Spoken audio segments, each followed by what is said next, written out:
Nagsimula sa isang toy figurine hanggang sa nadagdagan ng iba't ibang vinyl plush dolls.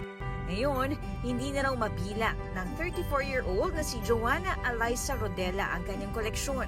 Kwento niya, mahilig na siya sa mga manika simula bata, pero hindi sila makabili dahil mahirap lang sila noon.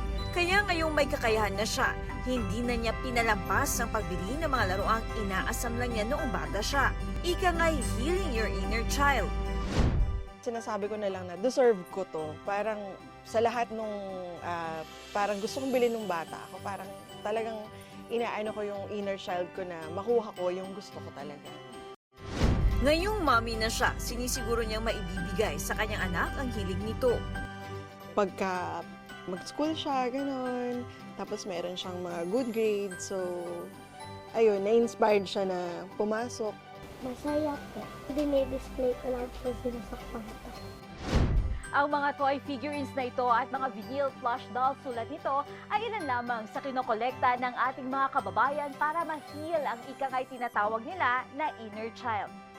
Sa pamamagitan daw kasi nito ay mas napapasaya nila ang kanilang sarili at nakakawala pa ng stress.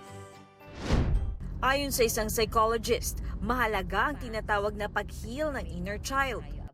It's like addressing the wounded child. Diba, pag may sugat ka, kailangan mong gamutin. That's how simple it is. And when you don't have the courage to do it, that's where you will have problems. It's more of healing who you are before.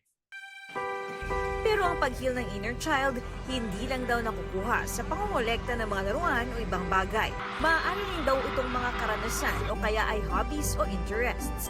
It goes beyond material things eh. It is on the aspect of making you happy. You have to place your inner child in a safe place. Diba? Napaka-meaningful nun. Para sa GMA Integrated News, Katrina Son, nakatutok, 24 oras.